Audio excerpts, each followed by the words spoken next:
In this video, I'm going to be showing you basic commands you could type that you will be using in the terminal to browse through folders, move through the file manager, look at text files, move, copy, and remove any files that you will need to do. So the first command that you'll ever type in terminal is sudo su, meaning give yourself elevated privileges, or the equivalent of giving yourself administrator in Windows. Now that you have sudo su, you're able to do almost anything you want on the computer just through the terminal. So the first command is ls. ls shows you what types of files, what the text files, music, images, whatever there is in the directory you are in. So we are in /home/cp, and in here we have, so similar in GUI, we have our desktop, downloads, index, .jpg, pictures, rc local, templates, and so on. And over here, we're also in home/cp, and it's the exact same as we see in terminal. Now the next command is cd and cd ... Now what these do is they let you go into folders and leave folders. So if we wanted to go into, let's say, pictures, and see our pictures, we type in cd and pictures. And now remember, you can when you're typing any command, you can you can autocomplete it by just pressing tab, and it'll autocomplete the entire command for you. So if you go into cd/pictures and we do an ls, we can see we have a picture here, similar, and over here we just click on pictures. The exact same picture is here in the terminal. If we want to leave this folder, we can always do cd ... meaning to go back one folder or up one folder. And over here we press the back button, which is your equivalent of cd ... and we're back here.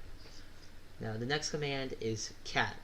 Cat lets you see what's inside of a text file before you open it. So here we have a file that's called text file, and it is a txt file. So we can cat it and look at it and press tab to autocomplete it, and we can see what's inside it. So this is a text file. That is what was inside.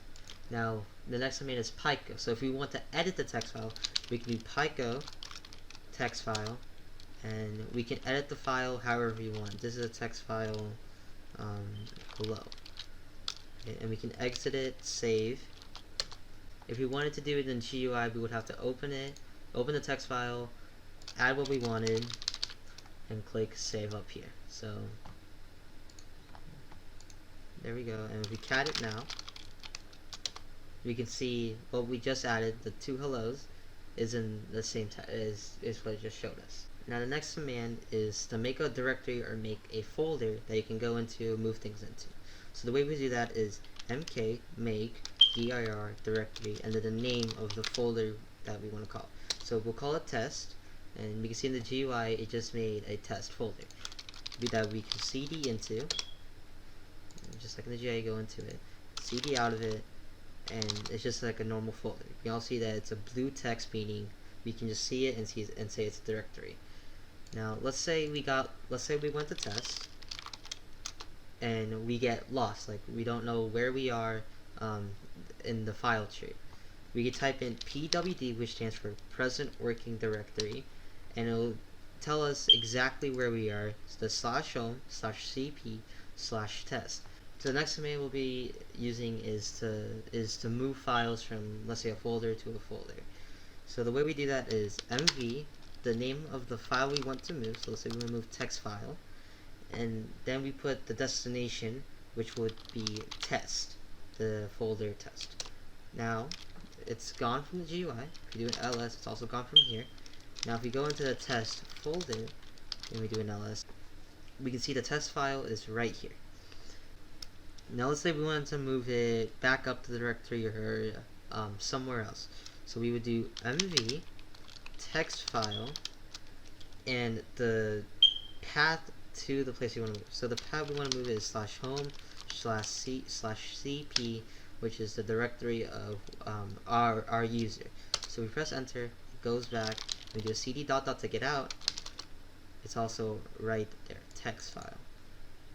One in GUI, the text file is also right there. Now the next command we'll be doing is cp copy and paste. So in the GUI, you would right click a file, you would do copy, then you would click paste. Right? in the GUI, what we would do is cp name of the file and where we want it. So let's say we want to move it into test. So we put in test, and now if we just hold it to copy text file to the folder test. So if we go into the test folder and we do an ls, text file is right there. And so that means we can now copy any file from one folder to another. Let's say you wanted to move a text file or any file to a folder that's not in the same location. So here we copy text file to test. Let's say we want to copy text file to another location entirely.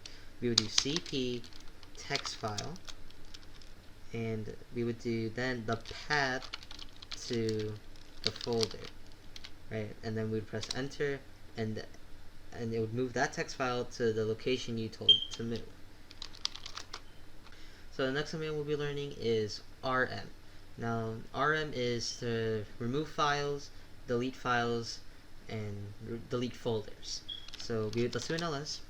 Let's say we want to remove the text file in this directory. All we would do is rm, the name of the file, and enter.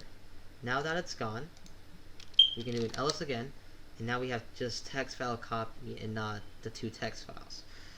So the way to remove folders, you cannot do rm then the name of the folder. The reason is it's the directory. To remove a directory or a folder, you do rm-r, which stands for recursive, and then the name of the folder. So if we do an ls now, you don't see test anymore, and neither do we see it in the GUI.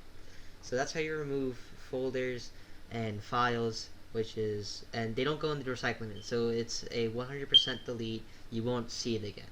So we've gone over our last command. So a quick rundown to know the basic commands in the terminal. ls lets you see files in your directory. You can use cd to go into a folder and cd ... to leave a folder. You use cat to see what's inside of a text file, and you use pico to edit a text file. You can use mkdir to create a folder. You can use pwd, print working directory, or present working directory, to see where you are. You can use mv to move a file from one place to another. You can use cp to copy a file from one place to another. You can use rm to remove a file, and rm-r to remove a folder. And always remember to give yourself elevated privileges or administrator. You can always use sudo su, and that'll give yourself elevated privileges. And to make the entire process a lot quicker, remember to always use the tab button to autocomplete your command. So now you know the basic commands to go through the terminal, go through the terminal and do essentially the fundamentals on how to do most things in Linux.